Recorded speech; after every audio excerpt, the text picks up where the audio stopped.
Hello, welcome to my YouTube channel. মৰমৰ পাকঘৰলৈ আপোনাক আদৰণি জনালো। আজি মই বনাম একেবাৰে সিম্পল ৰেচিপি বন্ধাকবিৰ কাটলেট।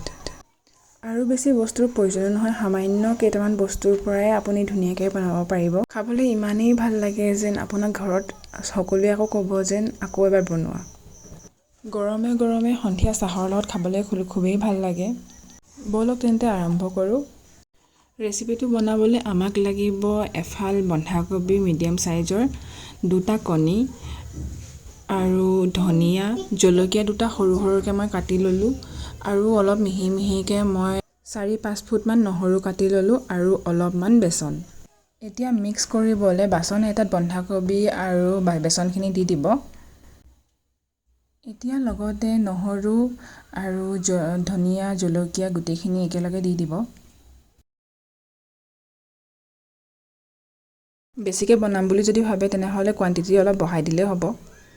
এতিয়া আমি ডিম দুটা ভাঙি দিম।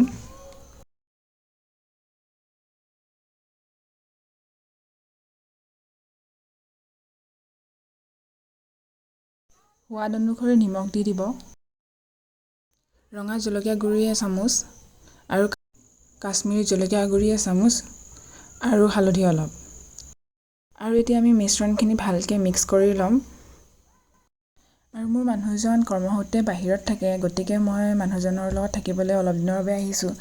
আৰু ৰুমতে এনেই বৰ হৈ থাকোঁ কাৰণে মই ভাবিলোঁ কি মই যি বনাই আছোঁ আপোনালোকৰ লগত অলপ শ্বেয়াৰ কৰোঁ। হয়তো আপোনালোকেও ভাল পাব চাই আৰু মোৰো মনটো ভাল লাগিব। এইখিনি ভালকৈ মিক্স কৰি পেলাই 5 মিনিটৰ কাৰণে ছাইড কৰি থৈ দিব।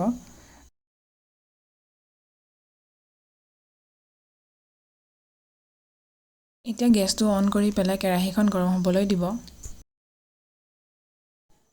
কেৰাহীখন আমাৰ গৰম হৈ গৈছে। এতিয়া ৰিফাইন তেলখিনি দি দিব, যাতে কবিৰ কাটলেটখিনি ডুব যায় সিমানখিনি দিব, যেনেকৈ আমি পকৰি বা পুৰি বনাওঁ তেনেকৈ। এতিয়া এখন চামুচৰ সহায়ত আপুনি এনেকৈ পিঠা পুৰা নিচিনাকৈ অলপ অলপকৈ দি দিব। এবাৰ তেলখিনি গৰম হোৱাৰ পিছত ফ্লেমটো আপুনি ল' টু মিডিয়াম কৰি দিব, নহ'লে ভিতৰটো নিসিজিব আৰু বাহিৰটো ক্ৰিস্পি হৈ যাব। তেতিয়া খাবলৈও ইমান ভাল নালাগিব। কিন্তু ল' টু মিডিয়াম ৰাখিলে মানে আপুনি ভিতৰৰ পৰা ধুনীয়াকৈ সিজি উঠিব। আৰু যেতিয়া গল্ডেন ব্ৰাউন হৈ যাব তেতিয়া আপুনি এবাৰ এবাৰ লুটিয়াই দিব। লুটিয়াই দিয়াৰ পিছত আপুনি আৰু 5 মিনিটমানৰ কাৰণে সেইখিনি সিজিবলৈ দিব।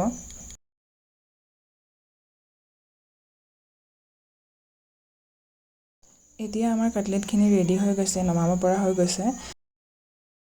তেলখিনি টুক যাবৰ কাৰণে অকণমান দেৰি এনেকৈ ধৰি ৰাখি থওক, যাতে তেলখিনি তললৈ পৰি যায়।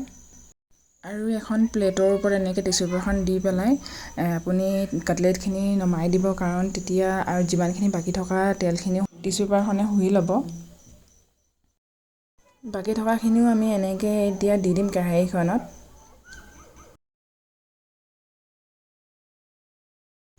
আমাৰ কাটলেটখিনি নমাব পৰা হৈ গৈছে।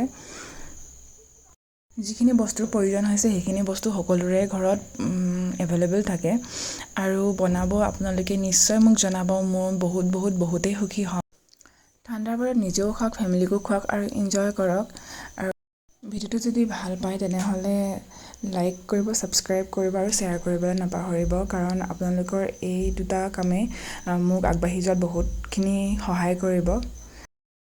বাকী থকাখিনিও এনেকৈ পকৰি নিচিনাকৈ দি দিলোঁ মই। ঠাণ্ডাৰ বতৰত নিজেও খাওক, ফেমিলিকো খুৱাওক।